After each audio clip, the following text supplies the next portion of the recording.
Artemio López hizo varias encuestas últimamente. ¿Cómo estás, Artemio? ¿Qué tal? ¿Qué tal? Y una que me llamó la atención es que vos decís que la mayoría de la gente está de acuerdo con lo que le quiten los subsidios. Con la política de restricción de subsidios, sí, porque esta es una encuesta nacional. Hay que tener en cuenta que la muestra nacional es la que determina la frecuencia de cada medida, más allá de lo que opine la zona metropolitana. El 53% de los subsidios está en capital, sí, y de ese 53% el 80% es centro-norte. Obviamente ahí, si vos desagregás la muestra, las opiniones son diversas, pero cuando la extendés a nivel nacional, obviamente cualquiera que transita cualquier provincia en Argentina sabe que el transporte vale el doble, que el gas, la luz en Capital Federal, y ven bien que el gobierno iguale también en esa dimensión la política de subsidios. Me extrañaría que la gente no viera bien que la ciudad de Buenos Aires comparta el mismo tratamiento fiscal que el resto del país. Claro. O sea, es sencillamente una manifestación de federalismo y no que la gente habla en contra de su propio bolsillo. Por supuesto que no, es simplemente una visión que contempla la diversidad de opiniones a nivel nacional, que a veces se confunde la zona metropolitana y en particular la opinión de los porteños de lo que sucede a nivel nacional. Artemio, y respecto del dólar, ¿cuál fue la mirada de la mayoría? ¿Ve positivo el control de tipo de cambio? ¿Ve positivo? Sí, por supuesto. Es más, la gente, en realidad... ¿Cómo se formula la pregunta? ¿Cómo se formula esa pregunta? ¿Qué opina de las medidas del gobierno para controlar el tipo de cambio? Que fue lo que efectivamente la gente ve, más allá de las cuestiones técnicas, que ahí no podríamos opinar ni siquiera nosotros. Pero la gente ve bien que el tipo de cambio sea controlado, porque asocia el movimiento del tipo de cambio con situaciones que al final terminan perjudicándolo en la vida cotidiana, lo cual es bastante obvio. Claro. Todas las modificaciones del tipo de cambio en Argentina tienen una historia socioeconómica bastante adversa.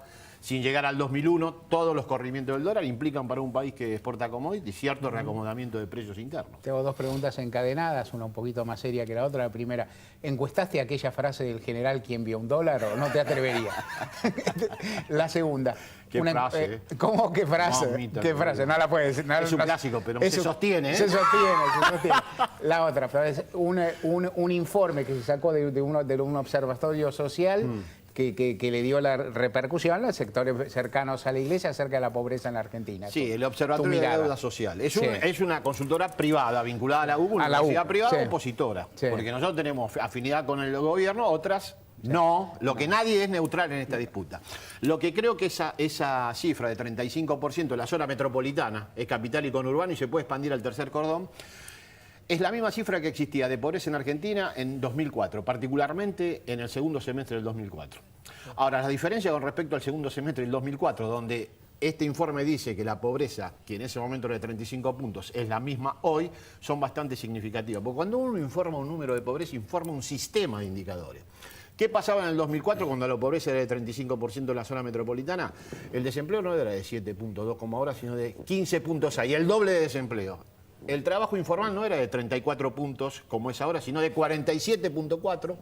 Y otro gran detalle, no existía la asignación universal por hijo que transfiere el equivalente a 440 pesos por mes a los mismos hogares. ¿En qué país se explica que con la mitad del desempleo, un 30% menos de trabajo informal y con la asignación universal por hijo transfiriendo $100 por mes, la pobreza sea la misma en una situación y otra? Es un informe que o valoriza la canasta de manera inadecuada o que tiene una metodología de análisis que no se corresponde ni siquiera con los del INDEC, porque estamos hablando de cifras del INDEC del 2004 cuando todavía no había controversias, o por lo menos no existían públicamente. Da la impresión de que cambió su metodología con respecto a la que utilizó en 2004. Bueno, la metodología es evidente que la canasta y la forma en que mide pobreza esta consultora privada no se corresponde con la forma que medíamos pobreza con el INDEC cuando aún no era controvertida. Por lo tanto, no son equiparables los datos. No es verdad que esa cifra sea equiparable a lo que nosotros consideramos pobreza por ingreso en la serie histórica. Por eso nos muestra, entre otras cosas, serie histórica. ¿Cuáles son, según tus cálculos, la situación de indigencia a partir de la asignación universal? Mirá, nosotros teníamos un valor de pobreza y de indigencia antes de la asignación universal de, voy a redondear, 30 puntos de pobreza y 10 de indigencia. El impacto de la asignación fue importante, sobre todo la indigencia la bajó a 5 puntos y la pobreza está en torno a los 20. Coincide cifra, hay varias consultoras privadas que coinciden en esto.